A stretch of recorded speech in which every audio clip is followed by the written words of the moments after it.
ये है talks news network और आप देख रहे हैं पॉलिटॉक्स, राजनीति का कच्चा चिट्ठा। क्या सच में कांग्रेस ने अपनी रणनीति बदली है? क्या कांग्रेस अब एकला चालू रे की नीति पर आगे बढ़ रही है? क्या कांग्रेस गठबंधन की राजनीति से तौबा कर चुकी है? ऐसे कई सवाल हैं जो आजकल सियासी गलियारों में चर्चा का विषय बने हुए हैं। अगर ऐसा कुछ हो रहा है जिससे इस बात को लेकर चर्चा हो रही है, तो क्या कांग्रेस अब खुद की चिंता में जुटी है? कांग्रेस की नई रणनीति से विपक्षी दल भी असहज महसूस करने लगे हैं। तभी तो तृणमूल कांग्रेस के सांसद और वरिष्ठ नेता सुखेंदु शेखर राय ने कहा है कि उनकी पार्टी अनंत काल तक इस बात का इंतजार नहीं कर सकती है कि कांग्रेस आगे आए और भाजपा के खिलाफ विपक्षी गठबंधन बनाए। अब सवाल यह है कि क्या तृणमूल कांग्रेस सचमुच इस बात का इंतजार कर रही है कि कांग्रेस गठबंधन बनाए, या वह कांग्रेस को निपटाकर उसकी जगह अपनी रणनीति जमाना चाहती है? दरअसल कांग्रेस इस बात को समझ रही है कि तृणमूल का असली मकसद क्या है। इसलिए कांग्रेस ने अपने सहयोगी पार्टियों और तृणमूल व दूसरी तमाम संभावित पार्टियों को छोड़कर अपनी चिंता शुरू की है।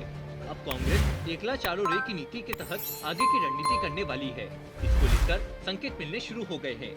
इसी नीति के तहत ही कांग्रेस ने हाल ही में बिहार में 2 सीटों पर हुए उपचुनाव में अपना उम्मीदवार उतारा और पूरी ताकत से चुनाव लड़ा। पार्टी के प्रभारी भक्त चरण दास ने कहा है कि पार्टी अगला लोकसभा चुनाव भी अकेले लड़ेगी। इसी तरह उधर महाराष्ट्र में कांग्रेस के प्रदेश अध्यक्ष नाना पटोले ने ऐलान कर दिया है कि आगे के चुनाव कांग्रेस अकेले ही लड़ेगी। वह महाविकास आघाड़ी की सरकार में शामिल है, लेकिन उसने अगले साल होने वाले मुंबई महानगर पालिका से लेकर आगे के चुनाव में अकेले लड़ने का ऐलान किया है। कांग्रेस एकला चालो रे की रणनीति के तहत यह काम कर रही है। इसका प्रमाण यह भी है कि असम में अपने सहयोगी बदरुद्दीन अजमल की पार्टी AIUDF से तालमेल खत्म कर लिया है।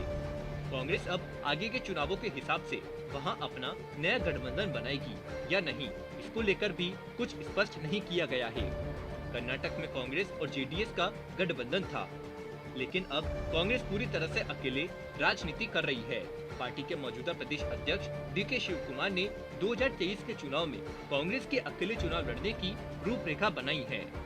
वहीं उत्तर प्रदेश में पहले कांग्रेस पार्टी ने गठबंधन का इरादा जताया था, लेकिन अभी अकेले चुनाव लड़ने की तैयारी कर रही है।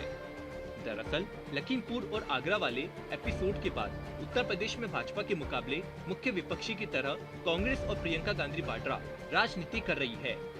कांग्रेस सूत्रों का कहना है कि कांग्रेस और सभी विपक्षी पार्टियां जैसे ही एकजुट होती है, भाजपा को बहुसंख्यक वोट का ध्रुवीकरण करने का मौका मिलता है। वहीं कांग्रेस की सहयोगी पार्टियां कांग्रेस के साथ कमजोर क्षेत्रीय पार्टियों की तरह बर्ताव करती है। वह सोच बदलने के लिए जरूरी है कि कांग्रेस खुद को मजबूत करने के संकेत दे रही है। पॉलिटॉक्स ब्यूरो, दिल्ली। ये है टॉक्स न्यूज नेटवर्क और आप देख रहे हैं पॉलिटॉक्स, राजनीति का कच्चा चिट्ठा।